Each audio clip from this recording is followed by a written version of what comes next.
Hey, welcome back to another Dragon Ball Super episode review. We're going to go ahead and talk about episode 126. Hope you guys enjoy this. Subscribe if you are new for more content. And I want to say that this episode, of course, I enjoyed it a lot. I'm really liking the feel, the intensity, the way that these episodes have been produced as of late. I really do like that. I mean, they're going all out. There are some things that don't make a whole lot of sense storytelling wise, but at this point, 126 episodes, I'm kind of just used to it, right? So, first and foremost, I want to say Toppo is a beast, and by the end of the episode, where the hell is Frieza? Frieza's out there hiding somewhere. We saw 17 pop back up, but we didn't see Frieza, so unless I'm just crazy and I looked away or something, or closed my eyes for a split second where they showed Frieza on the bench, Frieza's hanging out somewhere and not taking part in this fight between these guys. So, just to kind of recap what happens, long story short, okay, Android 17 continues to run from Toppo, which isn't that big of a deal to me. I mean, he's trying to strategize, but the more he runs around, I'm not going to say I'm salty, right? Because I don't particularly mind it at this point. I feel like we got something, and I liked it, but being a big Gohan fan, at this point, it kind of just feels like there's nothing that Toppo or Android 17 is doing, right, that Gohan couldn't have done, really. I mean, the only thing he did that Gohan couldn't have done was unleash that barrage of ki blasts over and over and over and over and over. Take advantage of the fact that he has unlimited energy. But Gohan probably could have done that too, just in the context of the show and the way it handles stuff like that, and the fact that Vegeta's all out of power but is seemingly back into power next episode,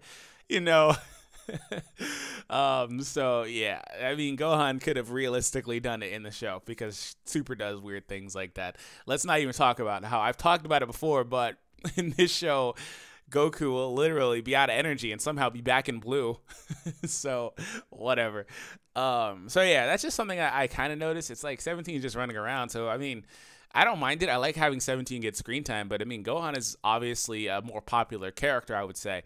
So just, I just wanted to put that out there, float that out there to you guys.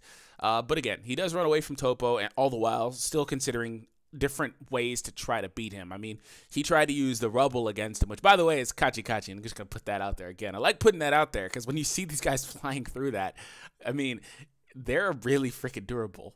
They're flying through this stuff. Right? They're getting hit that hard.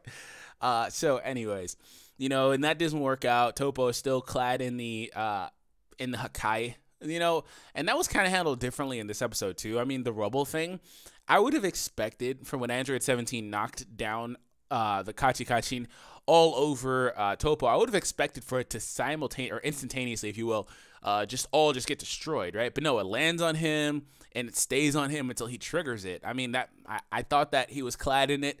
It automatically was like this defensive barrier, if you will. But apparently he has to trigger it. But then why would he just let it sit on him, for a period of time? Why did he let it even fall on him? It should have just instantly disintegrated the second it touched him, which is really weird to me too. But I digress. Frieza does show up again whenever Toppo's about to eliminate 17, basically. Frieza saves 17, and he shows up with this laugh. I can't do that. Oh, I can't do it, man. I can't live with that. It's too funny. Every time he does it, I just start laughing. That's a really good voice actor.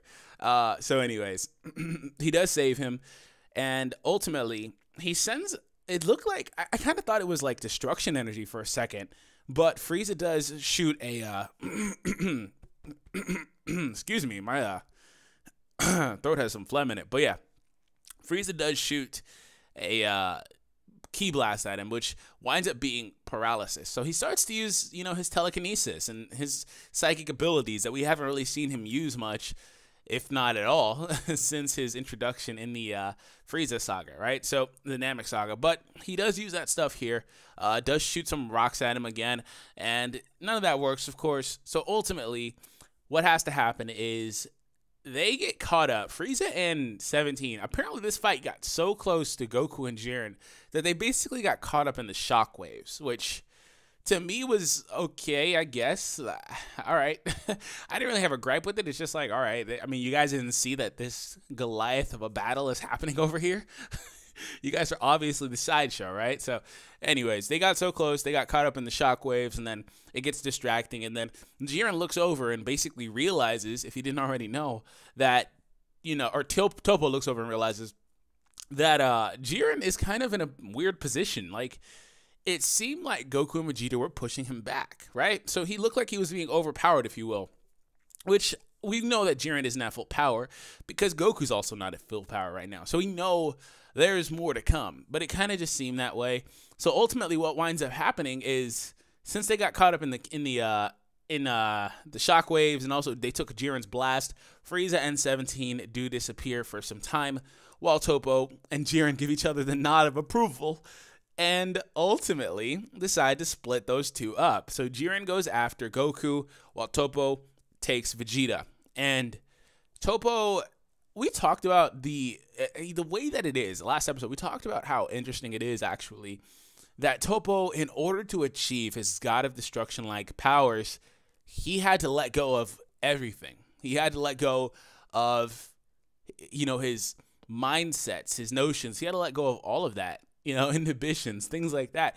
He literally had to say, yeah, justice is useless to me. If it can't protect me and my universe, it's worthless, and I need the power to destroy everything, which is like a really interesting concept. It really is. But Vegeta one-ups him, right? Vegeta's like, yeah, you're just a loser who had to let go of his pride.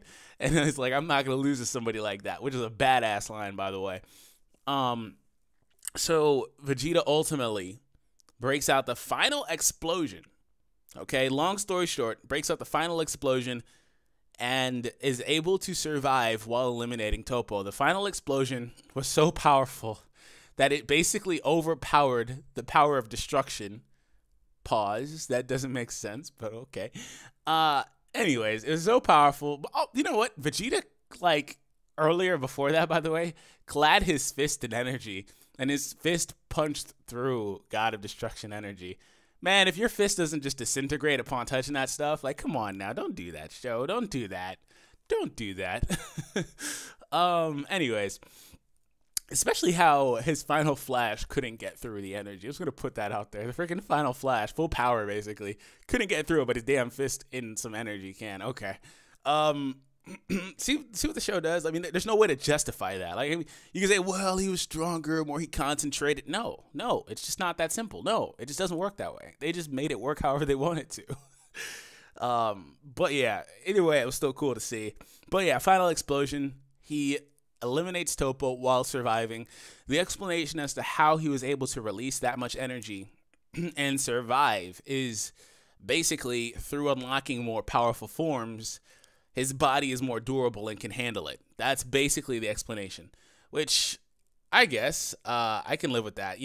It's cool. As far as the fact that he survived it, he's now out of energy. But we see in the next episode he's going to be fighting as well, which, again, I've already voiced my displeasure with that. But through and through, I did like the episode. I mean, 17 is there. And like I said in the beginning, Frieza's hiding, so something has to come from that, because I didn't see Frieza in the next episode preview at all, so yeah. By the way, this episode started off with Frieza getting the rock thrown at him again. Freaking Android 17 is so funny. I can't discern whether or not that was to take a shot at Frieza, literally, because he doesn't like him, or if that was to, hit Frieza just hard enough to where he doesn't fall out of the ring. I wouldn't be surprised if it was the latter, to be honest, because 17 is a freaking conniving son of a, you know what I'm saying? So, that would be just interesting, man. But yeah, Frieza's hiding somewhere. Like I said in the beginning, I did enjoy this episode. A very, very good, well put together episode. Very good animation, art, all of it. It looked beautiful. And I can't wait to see what comes from this. Ultimately, Toppo did wind up getting eliminated, despite the fact that, again, he gave up everything. He basically, if you will, sold his soul to unlock more power, pretty much. Like I said, that's a crazy concept to really just contemplate. But yeah, he still wound up losing to Vegeta. And Vegeta did say, hey, I need to protect my promise to Kaba and protect Bulla or Bra, whichever you prefer, and Trunks and Bulma, right? So Vegeta has a lot on his sleeve. He doesn't really care about Universe 7. He just cares about his promise and his chick and his kids, basically, But it is what it is. But anyways, hope you guys enjoyed it. If you did, make sure you guys consider subscribing for more Dragon Ball Super episode reviews. Next week, we will be talking about the next one for sure. And I think that the next episode could be really, really interesting. It just surprises me that 17 is here the whole time. I don't really mind it. I don't mind that it's 17 instead of Gohan, but it just kind of seems like it could have been, right? So that's all I wanted to talk about. Anyways, have an awesome day. I'll catch you guys in the next one. Take it easy, guys.